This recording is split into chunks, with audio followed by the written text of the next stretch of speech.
그런데 여기서 진짜 무서운 게 하나 더 있어요. 그건 바로 미세먼지가 우리 뇌를 망가뜨릴 수 있다는 사실입니다. 와, 이 정도면 미세먼지, 기억과 인지 기능까지 위협하는 내 머릿속의 지우개라고 해도 되겠는데요.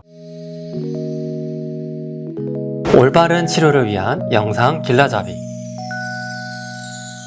안녕하세요, 닥터네비입니다. 여러분, 오늘 날씨는 어떤가요? 요즘 핸드폰으로 날씨 체크 많이 하시죠? 이게 덥냐 춥냐도 중요하지만 요즘엔 이것도 꼭 체크하게 되는데 바로 미세먼지 농도입니다. 미세먼지 농도가 높은 날 하늘을 한번 쳐다보면 푸른 하늘은 온데간데 없고 마치 필터를 씌운 것처럼 잿빛으로 하늘이 뿌옇게 보이잖아요. 이런 날은 출근길에 눈도 따갑고 또 기침까지 나오시는 분들도 있어요. 그런데 이 미세먼지 실제로 크기는 얼마나 될까요? 미세먼지의 지름은 10마이크로미터 이하, 사람 머리카락 굵기의 약 7분의 1 정도입니다.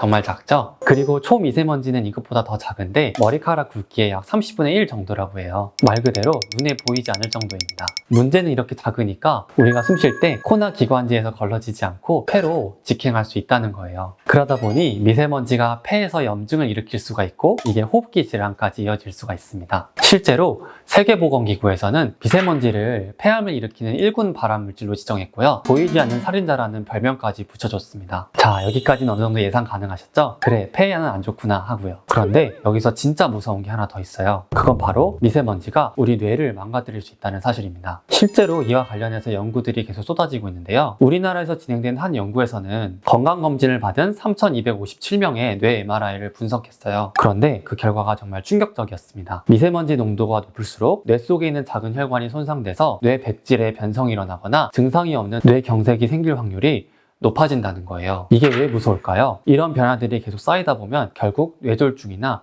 치매와 같은 위험한 질환들로 이어질 수 있기 때문입니다. 그리고 최근에 국내에서 발표한 또 다른 연구에 따르면 미세먼지와 같은 대기오염 물질이 우리 대뇌의 피지를 감소시킬 수 있다고 합니다. 실제로 AI를 활용해서 뇌의 부피를 측정해 봤더니 대기오염으로 얇아진 뇌의 부위가 알츠하이머 치매 환자의 뇌 위쪽 부위와 거의 일치했다고 합니다. 그리고 최근에 또 미국의 신경학회 학술지에 실린 논문이 있는데요. 이 연구에서는 사후에 뇌를 기증한 224명의 뇌를 분석했더니 미세먼지에 많이 노출된 환자들의 뇌 속에는 아밀로이드 플라그가 침착되어 있었다고 합니다. 아밀로이드 플라그란 원래 알츠하이머 치매 환자에게서 나타나는 특징적인 소견이거든요. 즉 미세먼지가 치매를 유발할 수 있는 뇌의 변화를 진짜로 만들 수도 있다는 거죠. 와, 이 정도면 미세먼지, 기억과 인지 기능까지 위협하는 내 머릿속의 지우개라고 해도 되겠는데요. 그런데 여러분, 이런 의문이 들 수 있어요. 아니, 미세먼지가 폐도 아니고 어떻게 뇌에까지 영향을 줄 수 있지? 우리가 숨을 쉬면 미세먼지는 코와 입을 통해서 몸속으로 들어옵니다. 그중 일부는 기도를 타고 폐로 들어가고 또 일부는 후각을 담당하는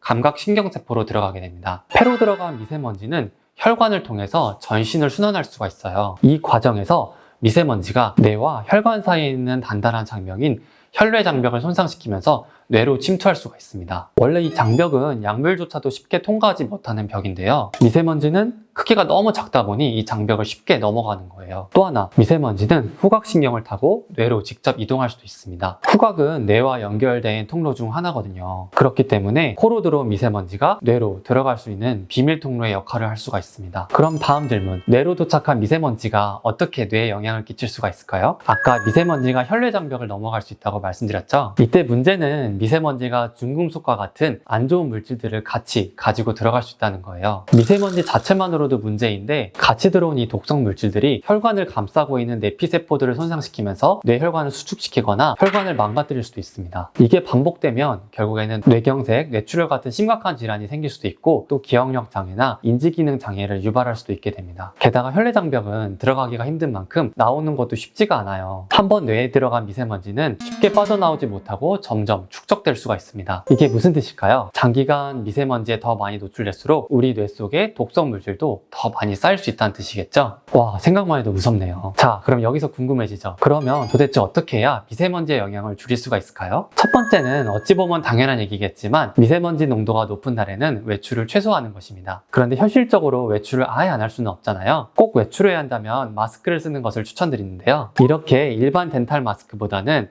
최소 KF80 이상의 마스크를 착용해야 미세먼지 입자가 잘 걸러질 수가 있습니다. 두 번째는 외출 후의 관리도 중요합니다. 생각보다 미세먼지는 피부나 머리카락, 옷에도 많이 달라붙어 있거든요. 그래서 집에 돌아오면 몸도 깨끗하게 씻고 머리도 잘 감고 옷도 깨끗하게 세탁하는 것이 중요할 수 있습니다. 흡입 외에 접촉으로 인한 2차 노출도 굉장히 위험하거든요. 그리고 세 번째, 물을 충분히 많이 마시는 것도 중요합니다. 아까 말씀드렸죠? 미세먼지는 혈관을 타고 온몸을 돌 수가 있습니다. 수분을 충분히 섭취하면 체내에 들어온 유해 물질이 소변이나 땀을 통해서 잘 배출되는 데 도움을 줄 수가 있어요. 그래서 전반적인 면역력이나 해독 능력도 올라가게 됩니다. 오늘은 미세먼지가 뇌에 일으킬 수 있는 질환을 알아보았는데요. 눈에 보이지 않지만 정말 위험한 미세먼지, 우리 몸을 지키려면 경각심을 가지고 미세먼지 노출을 최소화하려는 노력이 정말 중요할 것 같습니다. 오늘 내용 유익하셨나요? 다음 시간에도 여러분께 도움이 되는 내용을 잘 준비해서 찾아뵙도록 하겠습니다. 시청해주셔서 감사합니다.